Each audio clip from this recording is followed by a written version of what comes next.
Shalom Bapak Ibu, Saudara sekalian, dimanapun kita berada, hari-hari ini saya percaya bahwa kita semua berada dalam kondisi yang sehat dalam perlindungan Tuhan. Tidak lupa saya mengucapkan selamat tahun baru Imlek buat Bapak Ibu Saudara yang merayakan pada hari ini. Hari ini saya membagikan inspirasi singkat dari Matius 22 ayat yang ke-39 yang begini bunyinya. Dan hukum yang kedua yang sama dengan itu ialah kasihilah sesamamu manusia seperti dirimu sendiri. Ini adalah hukum yang kedua. Ayat sebelumnya tertulis ada hukum yang pertama, yaitu hukum di mana kita diajarkan untuk mengasihi Tuhan dengan segenap hati, dengan segenap kekuatan kita. Apakah kalau kita membaca ayat yang di Matius 22 ayat yang ke-39 ini, di mana hukum yang kedua ini berkata bahwa kita harus mengasihi orang lain seperti diri kita sendiri. Kadang waktu kita fokus sama mengasihi orang lain, seringkali kita lupa dengan mengasihi diri sendiri.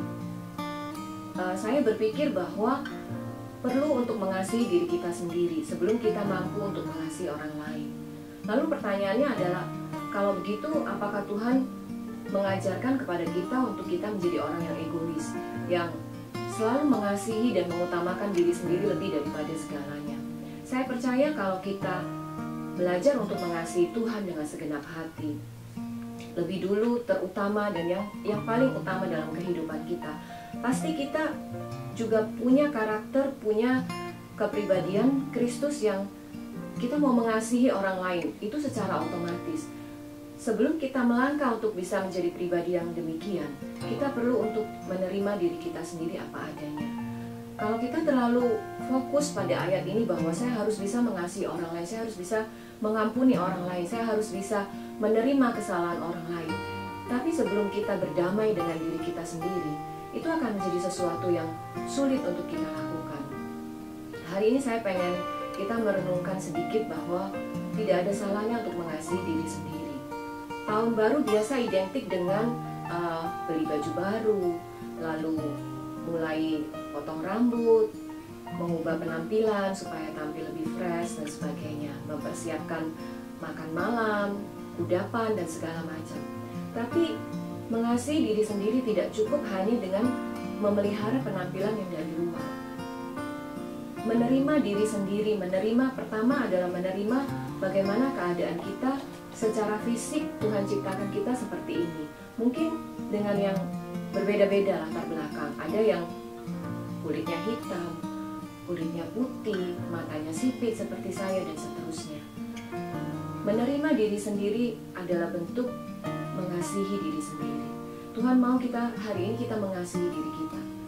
Waktu kita berbuat kesalahan, waktu kita melakukan sesuatu yang menurut diri kita sendiri itu sesuatu yang bodoh, apakah kita bisa memaafkan? Apakah tentu kita akan marah, tentu kita kecewa, tapi bisa nggak kita maafin diri sendiri? Waktu kita bisa memaafkan diri sendiri, melepaskan semuanya, mengampuni diri sendiri, menerima ketidakmampuan kita, menerima kegagalan kita apa adanya, maka kita akan dimampukan Tuhan untuk kedepannya kita bisa mengasihi orang lain, kita bisa mengasihi dan mengampuni orang lain.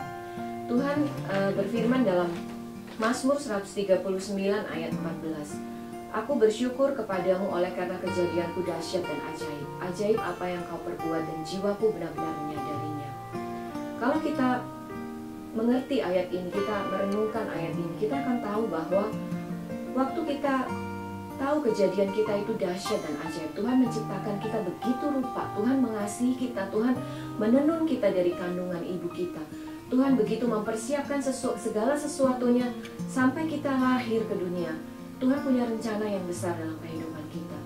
Kalau kita nggak gagal melihat ini, maka kita juga jadi pribadi yang gagal untuk menerima diri kita apa adanya. Tuhan mau, kalau Tuhan mengasihi kita, kita berharga di mata Tuhan. Kita juga mengasihi diri kita sendiri. Nggak heran banyak kita melihat bahwa suami istri tidak bisa menerima, tidak bisa saling menerima, tidak bisa saling mengampuni. Kita belajar untuk melihat diri kita penuh dengan kekurangan, terima diri kita yang penuh dengan segala kekurangan ini, lalu kita bisa mengasihi suami yang juga punya dengan segala kekurangan, mengasihi orang lain, mengasihi anak-anak yang punya kekurangan yang berbeda, punya latar belakang, mungkin suami istri punya latar belakang yang berbeda. Teman, saudara, mungkin rekan sepelayanan punya latar belakang yang berbeda. Bagaimana kita bisa terima mereka adalah bagaimana kita menerima diri sendiri, mengasihi diri sendiri. Hari ini saya pengen kita merenung, sudahkah kita mengasihi, menerima, dan berdamai dengan diri sendiri. Biarlah tahun yang baru ini menjadi tahun di mana kita punya the new version of me, punya versi yang baru tentang diri sendiri.